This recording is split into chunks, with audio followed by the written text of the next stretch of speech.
ጋምቤላ ከተማ ዛሬን ጨምሮ ለ3 ተከታታይ ቀናት በተኩስ ሩምታ ስትታመስ ከርማ ነበር። ዛሬ እኩለ ቀን በተሰማ መረጃ ወደ ከተማዋ የአገር መከላከያ ሰራዊትና የፌዴራል ፖሊስ ገብቷል ተብሏል። ለዚህ ትርምስ ምክንያት የሆኑ ጉዳዮች ምንድናቸው? በከተማዋ ተገደለ የተባለው የፖሊስ አዛዥ ጉዳይ ለ3 ቀናት ለቀጠለው ተኩስና ለበርካታ ንጹሃን መገደል ምክንያት ሆኗል ተብሏል። እነዚህ ጉዳዮች የዕለቱ የመረጃ ቅኝታችን ትኩረት ይሆናሉ።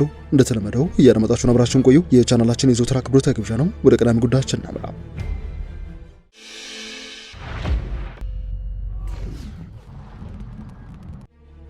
በጋምቤላ ከተማ ዛሬን ጨምሮ ለ3 ተከታታይ ቀናት መጠነ ሰፊ የተኩስ ልውውጥ እንደነበረ ከከተማ የሚሰሙ ድምጾች ይፋ አድርገዋል። የከተማ ነዋሪዎች ከዚህ የበለጠ ግድያ ሳይፈጠር ቀውሱ ወደ ተባባሰ ደረጃ ላይ ሳይደርስ ድረሱልን፣ የፌዴራል መንግስት ኃይሎች ሊገቡልን ይገባል ሲሉ ጥሪ ሲያቀርቡም ከርመዋል። በእነዚህ ባለፉት ተከታታይ ቀናት በክልል ዋና ከተማ ጋምቤላ በተፈጸሙ ጥቃቶችም የጋምቤላ ከተማ ፖሊስ አዛዥን ጨምሮ ሌሎች ሰዎች መገደላቸው የክልሉ ከፍተኛ ባለስልጣናት ይፋ አድርገዋል። ይህንን ክስተት ተከትሎ ነው የሀገር መከላከያ ሰራዊትና የፌዴራል ፖሊስ ወደ ከተማዋ መግባቱ የተረጋገጠው። ካለፉት ሳምንታት ወዲህ በዋና ከተማ ጋምቤላና በክልሉ የተለያዩ አካባቢዎች ውስጥ በሚፈጸሙ ጥቃቶች የተነሳ አለመረጋጋት መፈጠሩን ነዋሪዎች ይናገራሉ። የክልሉ ባለስልጣናትም ሆኑ ነዋሪዎች ማንነታቸውን በውል ያልገለጿቸው ታጣቂዎች በፈጸሟቸው ጥቃቶች የጸጥታ አባላትና ሰላማዊ ሰዎች መገደላቸውን እንደዚሁም የነዋሪዎች የዕለት ተዕለት መደበኛ እንቅስቃሴ መስተጓጉሉን ለዜና ምንጮች የተናገሩ ነዋሪዎች ይፋ አድርገዋል። የክልሉ ዋና ከተማ የፖሊስ አዛዥ በተፈጸመባቸው ጥቃት ህይወታቸው ማለፉንም የክልሉ ርዕሰ መስተዳድር ወይዘሮ አለሚቱ ኡሞድ እንደዚሁም ምክትላቸው ዶክተር ጋትሎ አክሮን ለቢቢሲ በሰጡት ቃለ ምልልስ ማረጋገጫ ሰጥተዋል። ይህንን ተከትሎም በጋምቤላ ክልል ጋምቤላ ከተማ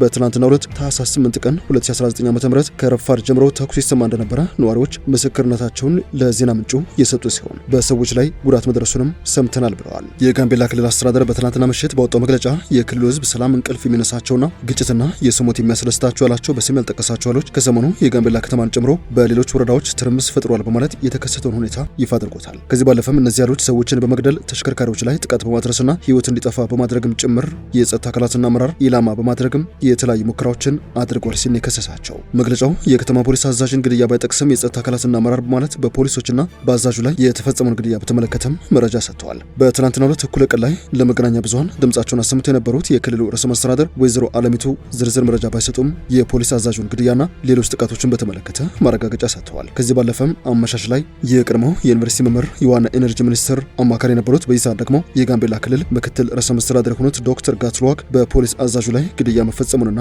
ጥቃት ፈጻሚዎችን ለመያዝ የጸጥታ ኃይል ክትትል እያደረገ እንደሚገኝ አመላክቶ ነበር። ከዚሁ የከተማ ፖሊስ አዛዥ ግድያ ጋር በተያያዘ ድርጊቱን ፈጽሟል በሚል የተጠረጠረው አንድ የፖሊስ ባልደረባም እንደሆነ የተነገረው። በተፈጸመው በዚህ ጥቃት ተጠርጥረው በጥቆማ የመጡት ፖሊሶች ናቸው ያሉት ዶክተር ጋትሉዋክ እስካሁን ድረስ በቁጥጥር ስር ዋለ አለመኖሩንም አመላክተዋል። ምክትል ርዕሰ መስተዳድሩ ጥቃት ፈጻሚዎቹ በቡድን መጥተው ነው ጥቃት ያደረሱት በማለት ከግጭቱና ከጥቃቱ ጋር በተያያዘ የሚጠረጠሩ የክልሉ የጸጥታ አባላት የታጠቁትን የጦር መሳሪያ እንዲያስረክቡ መደረጉን ነው የገለጹት። በጋምቤላ ክልል የተከሰተው አለመረጋጋት ቀናትን ያስቆጠረ ሲሆን በሌላ ጥቃት አንድ የባንክ ስራ አስኪያጅ እንደተገደሉና በግድያው ተጠርጥሮ የተያዘው የፖሊስ ባልደረባ እንደሆነም ምክትል ርዕሰ መስተዳድሩ ተናግረዋል። የባንክ ስራ አስኪያጁ በተገደሉበት ዕለት ከአቦል ከተማ ወደ ጋምቤላ ከተማ ሲጓዝ የነበረ አንድ የወረዳው ፒካፕ መኪናና አምቡላንስ ላይም ጥቃት መፈጸሙን ገልጸዋል። በጥቃቱ ወደ 4 ሰዎች ተገድለዋል፣ የቆሰሉም አሉ። ከዚያ በፊትም መኪና ላይ ጥቃት ተፈጽሟል፣ መንገድ ላይ ወደ 3 መኪና ላይ ጥቃት ደርሷል ሲሉ ሁኔታውን አስረድተዋል። በሁለቱ ተሽከርካሪዎች ላይ ጥቃት በመፈጸም የተጠረጠሩ 2 ሰዎች በቁጥጥር ስር መሆናቸውን ነው የሚናገሩት። የጋምቤላ ከተማ ፖሊስ አዛዡ ግድያ የተፈጸመው በክልሉ የተለያዩ አካባቢዎች ለቀናት የዘለቁ ጥቃቶች ከተፈጸሙና የባንክ ስራ አስኪያጁ ከተገደሉ ከቀናት በኋላ ስለመሆኑ ነው የተነገረው። እነዚህ ጥቃቶች መፈጸማቸውን ተከትሎ ረቡዕ ወጣቶች ተነስተው እንደነበረ በመጥቀስም ብሔርን መሰረት ያደረገ ጥቃት እንደፈጸሙ አብራርተዋል። ግጭቱ ተነስቶ ወደ ብዙ አካባቢዎች ተስፋፍቷል ያሉት ምክትል ርዕሰ መስተዳድሩ በተለያዩ ማህበረሰቦች ላይ ጥቃት ተፈጽሞ ጉዳት ደርሷል ባይ ናቸው። የሆነ ሆኖ ግን በሰውና በንብረት ላይ የደረሰው ጉዳት ባለመጠራቱ መረጃው እንደሌላቸው ነው የሚናገሩት። ይህ የጋምቤላ ክልል ሰላም እየተፈተነ የሚገኘው ጥቃት የተፈጸመው በማን እንደሆነ የተጠየቁት ጋትሉዋክ ጥቃት አድራሾቹ በተደራጀ ሁኔታ የሚንቀሳቀሱ አለመሆናቸውን ይናገራሉ። ሆኖም ግን በመጣው ለውጥ ደስ ያላላቸው ሲሉ ገልጸዋቸዋል። አንዳንዶቹም ከአሜሪካ ገንዘብ የሚላክላቸው ተራ ሰዎች ናቸው ሲሉም ፈርጀዋል። ለጥቃቱ ተጠያቂ የሆኑ አካላት ከታጣቂዎች ጋር በውስጥ በተቀናጀ መንገድ የሚገናኝ ከሆነ አናውቅም ሲሉ የተናገሩት ምክትል ርዕሰ መስተዳድሩ በያዝነው ዓመት በሙሉ በትንሹ ችግር ነበር ሲሉ አስታውሰው የዚህ ሳምንት በአጠቃላይና በተለይም በትናንትናው ዕለት ያጋጠመው እጅግ በጣም የከፋ ሆኗል ሲሉ ለዜና ምንጩ ማረጋገጫቸውን ሰጥተዋል።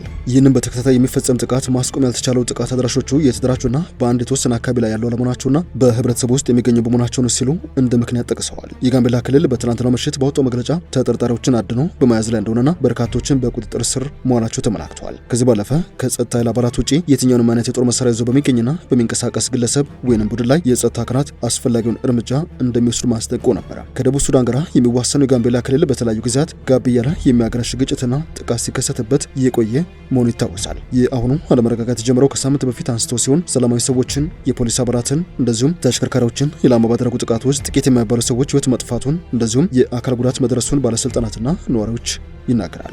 ይህንን የጸጥታ መደፍረስ ለመቆጣጠርም የጋምቤላ ከተማ አስተዳደር ከህዳር 30 ቀን 2018 ጀምሮ ከጸጥታ አካላት ውጪ ማንኛውም ሰውና ተሽከርካሪ ከምሽት 1 ሰዓት በኋላ እንዳይንቀሳቀሱ የሚከለክል የሰዓት እላፊ ገደብ ሰጥቷል። ከዚህ ባለፈ የክልል ፖሊስ ታህሳስ 5 እንዳስታወቀው በኢታንግሊ ወረዳ፣ በጋምቤላ ከተማ፣ በጋምቤላ ወረዳና በላሬ ወረዳ ውስጥ ከህዳር አጋማሽ ወዲህ በተለያዩ ቀናት በተፈጸሙ ጥቃቶች የተጠረጠሩ 18 የሚደርሱ ሰዎች በቁጥጥር ስር መዋሉን ገልጾ ነበረ። ከክልል አስተዳደር እርምጃ በኋላም የዋና ከተማ የፖሊስ አዛዥ መገደላቸውና እርሱንም ተከትሎ በትናንትናው ዕለት ግጭት መቀስቀሱን ባለስልጣናትና ነዋሪዎች የተናገሩ ይገኛሉ። ይህ ግጭት ከዚህ ቀደም በክልል ውስጥ እንዳጋጠመው ብሔርን ወደ ላይ የከፋ ሁከት እንዳያመራ ስጋትን ፈጥሯል። የክልሉ ባለስልጣናትም ይህንን አሳሳቢ ሁኔታ ለመቆጣጠር አስቸኳይ ስብሰባ ማካሄዳቸውን ጉዳዩን ከሚያውቁ ሰዎች ለመረዳት ተችሏል። ተኩሱ ለ3 ቀናት የቀጠለ ሲሆን ዛሬም ማለዳ ጭምር በጋምቤላ ከተማና ከጋምቤላ ከተማ ውጪ ይሰማ እንደነበረ ነዋሪዎች ይናገራሉ። ዛሬ ለሶስተኛ ቀን የቀጠለውን የተኩስ ልውውጥ ተከትሎ የፌዴራልና የክልሉ ጸጥታ አካላት አሁን ላይ ወንጀለኞችን በቁጥጥር ስር ለማዋል ሰፊ ስራዎችን እየሰሩ ስለመሆኑ የክልሉ መንግስት ያስታወቀ ሲሆን በመሰል ጥፋት ላይ የተሰማሩ አካላትን ሲመለከት ጥቆማ እንዲሰጥ የክልሉ መንግስት አሳስበዋል። በተጨማሪም ለጸጥታ ስራ ተመደበው ከሚሰሩ የሰራዊት አባላት ውጪ የትኛውንም የጦር መሳሪያ ይዞ የሚገኝና የሚንቀሳቀስ ግለሰብ ወይም ቡድን ላይ የጸጥታ አካላቱ እርምጃ እንደሚወስዱ ፈቃድ ተሰጥተዋል። የክልሉ ፕሬዝዳንት አለሚቱ ኡሞድ ለመገናኛ ብዙሃን እንደተናገሩት ከሆነ በክልሉ ተቀስቅሶ የነበረውን ግጭት ተከትሎ የመከላከያ ሰራዊትና የፌዴራል ፖሊስ ወደ ክልሉ ገብቷል ሲሉ አረጋግጠዋል። በተለያዩ አቅጣጫዎች ተኩስና ግጭቶች እንደተፈጠሩ መዘገቡን ተከትሎ ጥያቄ የቀረበላቸው የጋምቤላ ክልል ርዕሰ መስተዳድር አለሚቱ ለዜና ምንጮች አጭር ማብራሪያ የሰጡ ሲሆን የጸጥታ ችግሩ ተፈጥሮ እንደነበረ አልሸሸጉም። የዚህን ግጭት መንስኤ በተመለከተ ሲናገሩም አንድ የፖሊስ አዛዥ በመገደሉ ምክንያት መሆኑን ገልጸው አዛዡ ከመገደሉ በፊትም የጸጥታ ችግር በአካባቢው ሲፈጠር እንደነበረ አስታውሰዋል። ይሁን እንጂ ከግድያ በኋላ አካባቢው ሰላም የነበረ ቢሆንም አንዳንድ አካባቢዎች ላይ የተለያዩ የተኩስ ድምጾች ሲሰሙ ነበር ሲሉ ርዕሰ መስተዳድሯ ምላሽ ሰጥተዋል። በጋምቤላ ክልል የተነሳው ግጭት አሁን ላይ እየተረጋጋ የከተማው እንቅስቃሴ ሰላማዊ መሆኑና በከተማው የሚያሰገው ነገር እየቀነሰ እንደመጣ ርዕሰ መስተዳድሯ ይፋ አድርገዋል። ለዚህም ደግሞ ግጭቱን ለማረጋጋትና የከተማውን ሰላም ለመጠበቅ ወደ ክልሉ የመከላከያ ሰራዊትና የፌዴራል ፖሊስ መግባቱንም ያስረዱት። ከዚህ በተጨማሪ አንዳንድ አካባቢዎች ላይ ችግሮች መኖራቸውን የገለጹት ርዕሰ መስተዳድሯ በቦታው ሰላም ለማስፈን እየተሰራ ይገኛል ባይ ናቸው። በእርሳቸው ርዕሰ መስተዳድርነት የሚመራው የጋምቤላ ክልል በትናንትናው ምሽት ባወጣው መግለጫም በርካታ ያላቸው ነገር ግን በቁጥር ያልገለጻቸውን ሰዎች በቁጥጥር ስር ስለማዋሉ ይፋ አድርጎ ነበር። ወደ መረጃ ቅኝታችን ሌላኛው ክፍል እናምራ። ትላንት አመሻሽ ላይ የትግራይ ክልል ጊዜያዊ አስተዳደር ፕሬዝዳንት ጀነራል ታደሰ ወረደ የልኡካን ቡድናቸውን ይዘው አዲስ አበባ እንደገቡ ይፋ ሆኖ ነበር። ርዕሰ መስተዳድሩና ልኡካን ቡድናቸው አዲስ አበባ የገቡበት ምክንያት ምንድነው? በርካቶች መላምታቸውን እየሰጡ ነው። ተከታዩ መረጃ እናቀራችሁ። የትግራይ ጊዜያዊ አስተዳደር ፕሬዝዳንት ሌተና ጀነራል ታደሰ ወረደ በትላንትናው ዕለት ከመቀሌ ተነስተው አዲስ አበባ ሲገቡ የሚያሳይ ምስል ተሰራጭቷል። ፕሬዝዳንቱ ከፌዴራል መንግስት ጋር ለሚደረገው ውይይት ልኡካን ቡድኑን እየመሩ አዲስ አበባ መቅረታቸውን የትግራይ ጊዜያዊ አስተዳደር ቢሮ ባወጣው አጭር መግለጫ አስታውቋል። ቢሮው በትላንትናው ዕለት ከሰዓት በኋላ በይፋ የማህበራዊ ትስስር ገጹ ላይ ያወጣው መግለጫ እንደሚያሳየው የጉብኝቱ ዓላማ ከፌዴራል ባለስልጣናት ጋር በአጠቃላይ ጉዳዮች ቁርጥ ውይይት ለማድረግ ነው ተብሏል። ይሁን እንጂ መግለጫው ስለ ውይይቱ ዝርዝር አጀንዳም ሆነ ሌተና ጀነራል ታደሰ ወረደ የሚያገኟቸውን የፌዴራል መንግስት የስራ ኃላፊዎች ማንነት ከመጥቀስ ተቆጥበዋል። ጉብኝቱ የሚከናወነው በትግራይ ለ2 ዓመታት ያክል የዘለቀው ጦርነት ያበቃበት የፕሪቶሪያው ሰላም ስምምነት ከተፈረመ 3 ዓመቱን በያዘበት እንደዚሁም በሰሜን ኢትዮጵያ ባለው ፖለቲካና ጸጥታ ሁኔታ አሁንም እርግጠኝነት በጎደለ ሁኔታ ላይ ባለበት ወቅት ነው። ምንም እንኳን ስምምነቱ መሰረታዊ አገልግሎቶችን መልሶ መጀመርና የክልል ጊዜያዊ አስተዳደር መመስረትን ጨምሮ ዋናውና ተነሳሽነቱን በዝርዝር ቢያስቀምጥም የእነዚህ ተግባራት አፈጻጸም ግን አሁንም ወጥ ባልሆነ መንገድ እንደሚገኝ ነው የሚነገረው። በመቶ ሺዎች የሚቆጠሩና በትግራይ ክልል ከወልቃይት ወይንም ከምዕራብ ትግራይ ተፈናቅሏል የሚባሉ ሰዎች አሁንም ወደ ቀያቸው ለመመለስ እልባት ያላገኙ አለመግባባቶች መቀጠላቸውና በክልሉ ከመከላከያ ሰራዊት ውጪ አሉ የሚባሉ የታጠቁ ኃይሎች በትግራይ ክልል በኩል አሁንም እየተከሰሱ መቀጠላቸው በትግራይ ሉዓላዊ ግዛት ውስጥ ሰፍሯል የሚል ውንጀላ መቀጠሉ ይገኙበታል። ከሰሞኑም የፌዴራል መንግስት የኤፈርት ሁሉም ድርጅቶች የባንክ ሂሳብ እንዲታገድ ትዕዛዝ መስጠቱ ተከትሎ በትግራይ ክልል ከፍተኛ የጥሬ ገንዘብ እጥረት ገጥሟል እየተባለ ይገኛል። ከዚህ ባለፈ የክልሉ ጊዜያዊ አስተዳደር እንደዚሁም ህወሓት በትግራይ ክልል የነዳጅ እንደዚሁም የጥሬ ገንዘብ እቅባ ተደርጓል። በእነዚህ ምክንያቶች በክልሉ የልማት ስራዎችንም ሆነ መደበኛ እንቅስቃሴዎችን ማስኬድ አስቸጋሪ አድርጎታል ሲሉ በይፋ መግለጫቸው እያስታወቁ ይገኛሉ። በተጨማሪም በትግራይ ክልል ርዕሰ መዲና መቀለ ከተማ ለ3 ቀናት የዘለቀ የህወሓት ተጠቂዎች ከበባ ተፈጽሞ እንደነበረ የሚታወስ ሲሆን ተጠቂዎቹ የክልሉን ጊዜያዊ አስተዳደር ፕሬዝዳንት ከወደ መቀለ የሚተላለፉ የድምጽ ወያኔና የትግራይ ቴሌቪዥን ዋና መስሪያ ቤቶችንም ተቆጣጥሮ እንደነበረ የሚታወስ ነው። እነዚህ ሙከራዎች በክልሉ ጊዜያዊ አስተዳደር ላይ የመፈንቅለ መንግስት ግልጽ ሙከራዎች እንደነበሩ ብዙዎች ይፋ አድርጎ ነበር። ከ3 ቀናቱ የታጣቂዎች ከበባ በኋላ የጦር መሳሪያ ያነገቱት ኃይሎች ወደ ነበሩበት እንደተመለሱ የክልሉ ጊዜያዊ አስተዳደርም ስራውን መልሶ እንደጀመረ የተነገረ ቢሆንም የተፈጠረው ግርግር በምን አይነት ስምምነት እልባት እንዳገኘ ግን እስካሁን ድረስ በግልጽ አልተነገረም። ወደ ሸገር ታይምስ ቤተሰቦች የዕለቱ የመረጃ ቅኝታችን ያዳመጣችሁን ይመስላል። ስለሰማችሁን አመሰግነን። በያላችሁበት ሰናይ ጊዜ ይሁንላችሁ።